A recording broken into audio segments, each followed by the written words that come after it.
Hi, everybody, and welcome to Weekend Game Plan with Marcus Hersh. I'm Dan Illman alongside DRF handicapper and analyst Marcus Hersh. And we're going to take a look at three major turf stakes races on Saturday. Of course, Kentucky Downs has its major race meeting on Saturday with the Kentucky Turf Cup, a $1 million race. We're going to focus on two races on the undercard, Marcus, beginning with the Runhappy Turf Sprint. Let's take a look at this field, and there's just quality from top to bottom. Not only do you have two-time reigning Breeders' Cup Turf Sprint champion Stormy Liberal in the field, you have his younger half-brother Leinster, a graded stakes winner, Imprimis, who emerged as one of the better turf sprinters in the country earlier this year before embarking on an overseas excursion to Royal Ascot.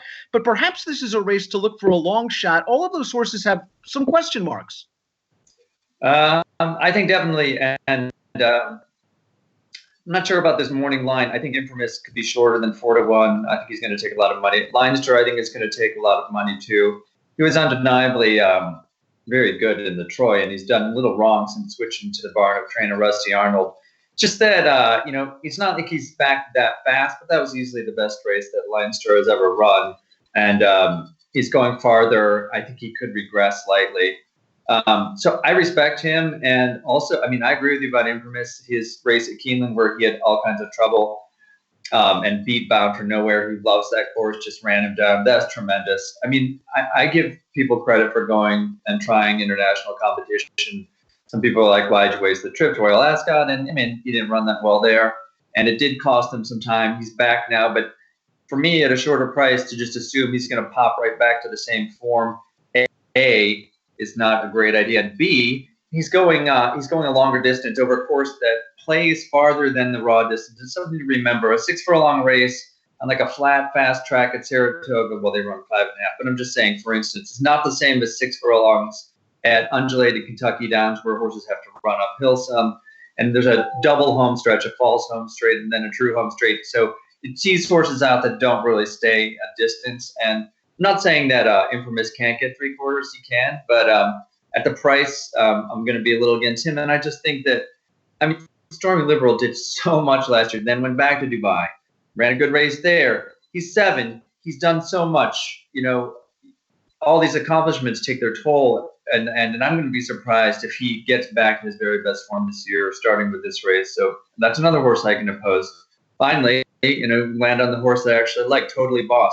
I got to say that I have become really, really enamored of Street Boss as a turf sire in the last year or so. His horses they finish so strongly on grass. This horse has just been he's, I think, even better than his form looks on the year. Rusty Arnold, who also trains Leinster as this horse, he's an old school sort of horseman. He ran this horse through all his conditions, just let him work his way into being the horse he seems to have become. He's just a 4-year-old. He would absolutely be undefeated in 4 starts this year had he gotten any kind of trip in that Churchill Open allowance race that he finished second by a neck and stepped up to Stakes Company at Ellis Park. You can see what kind of turn of foot this horse has, going 5.5 furlongs to run down a very decent horse who likes that course, Jazzy Times, who is also in this race. My guess is that Totally Boss, Dan, is going to be even happier going 3/4 than 5.5. He's going to have that double home stretch to unwind and do his best running.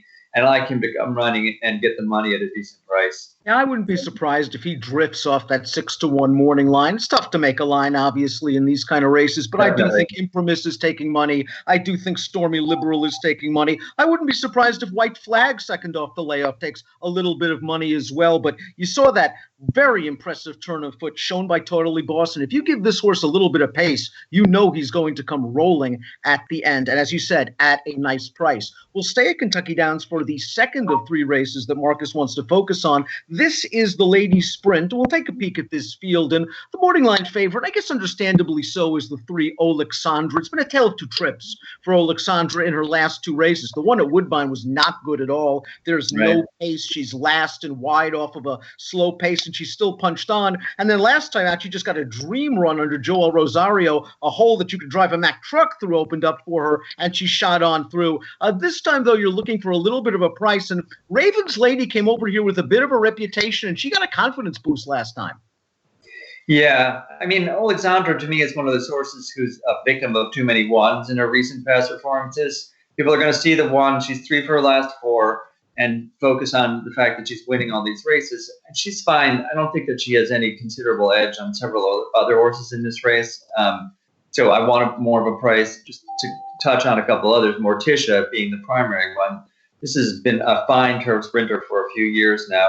I think she prefers a slightly shorter distance. I also believe she's a little beyond her best. She could bounce back, but I'm playing against it. You mentioned the horse that I picked in Like Raven's Lady. And yes, she came with a little bit of a reputation because she had some really good overseas form in sprint races at about this distance, I mean 6 furlongs or so on a little bit of a testing course, I think is exactly what she wants to do. She got up as high, Dan, as a Group 2 winning performance in Germany, going left-handed too against males. Then ran a really good race at Ascot, going a similar trip. I mean, I think that her form from overseas is better than anything this field has ever produced. Now, I'm not going to be too hard on her previous trainer, but when she came over to the States and based in California, I have not seen that outfit do a lot of good with a lot. The owner of DP Racing has been buying a lot of horses overseas, and not many of them that I have seen have panned out very well. I also think they ran her too far for the first couple times. They cut her back to 7/8 in New York, but those 2-turn miles I don't think are what she really wants to do. Now, she won last time going 2 turns, going 7.5, a very, very short route.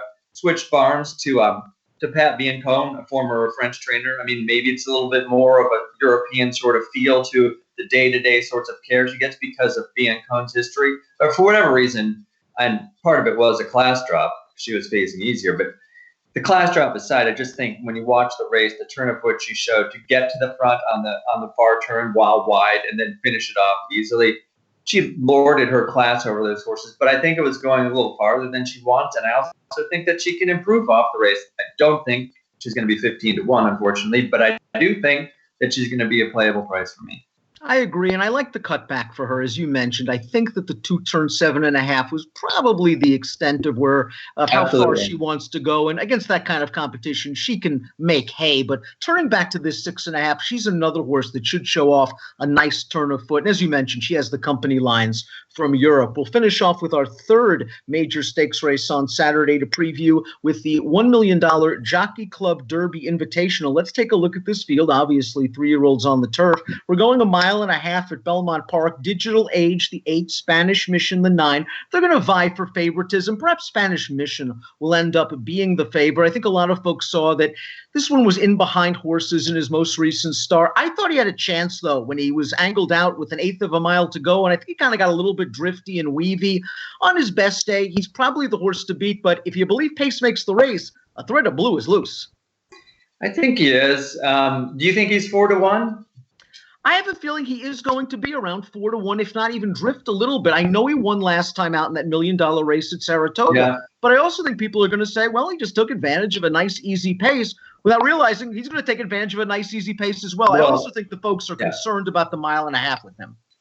I know, and that's why I selected him, because I don't have those concerns. I think the key for him, if you look at his pedigree, his female family, you go back dam after dam after dam, he has got so much stamina influence throughout the bottom side of his pedigree. And I like Hard Sponsa going longer distances on turf. Some people say that they don't stay. I think that with the right cross, they definitely stay.